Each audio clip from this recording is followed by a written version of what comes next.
Sholat, tapi pikiran melayang. Begini jawaban Rasulullah yang menggetarkan hati. Pada suatu majelis Rasulullah, suasana terasa begitu tenang. Para sahabat duduk melingkar menyimak setiap perkataan beliau dengan penuh perhatian. Namun, di antara mereka, ada seorang sahabat yang tampak gelisah. Jemarinya saling menggenggam, matanya menunduk, dan napasnya terasa berat.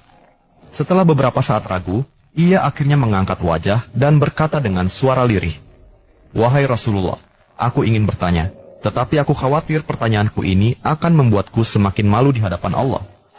Rasulullah pun tersenyum lembut, menatapnya penuh kasih sayang. "Katakanlah, wahai saudaraku, tidak ada pertanyaan yang membuat seseorang hina jika ia bertanya untuk mencari kebaikan." Sahabat itu menarik napas dalam, matanya mulai berkaca-kaca. "Wahai Rasulullah, aku merasa salatku sering tidak khusyuk. Kadang aku mengingat urusan dunia, kadang pikiranku melayang entah kemana. Aku takut salatku tidak diterima oleh Allah. Apakah dengan salat seperti itu, aku tetap mendapatkan pahala?" Suasana majelis seketika menjadi hening. Para sahabat lainnya ikut menunduk, merasakan kegelisahan yang sama. Mereka tahu betapa beratnya pertanyaan itu. Namun, yang terjadi setelahnya benar-benar di luar dugaan. Rasulullah tidak langsung menjawab. Beliau menatap sahabat itu dengan penuh kelembutan. Lalu tiba-tiba air mata mulai membasahi pipi beliau.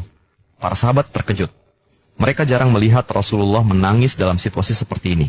Dengan suara bergetar, beliau berkata, "Demi zat yang jiwaku berada di tangannya, sungguh setan tidak akan pernah berhenti berusaha mencuri bagian dari salat seorang hamba hingga ia teralihkan.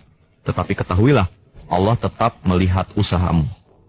Rasulullah menarik napas dalam, lalu melanjutkan, "Wahai saudaraku, jika engkau meninggalkan salat hanya karena takut tidak khusyuk, maka setan akan menang. Tetapi jika engkau tetap berusaha salat meski pikiranmu teralihkan, ketahuilah bahwa setiap kali engkau berusaha kembali kepada Allah dalam salatmu, saat itulah Allah menyambutmu." Mendengar itu, sahabat tersebut tak mampu menahan tangis. Begitu pula para sahabat lainnya. Kemudian Rasulullah melanjutkan dengan penuh kelembutan, "Bayangkan seorang ibu yang melihat anaknya berjalan ke arahnya, tetapi anak itu sering jatuh dan tersandung. Apakah sang ibu akan marah? Tidak.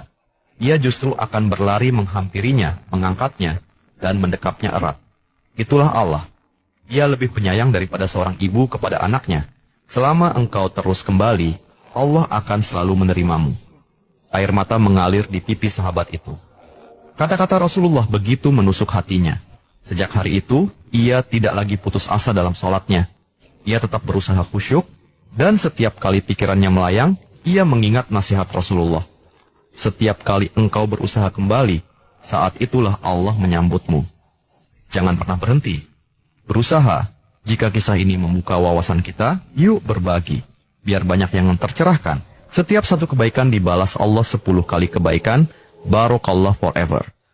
Amin ya Rabbal Alamin ya Mujibas Sailin.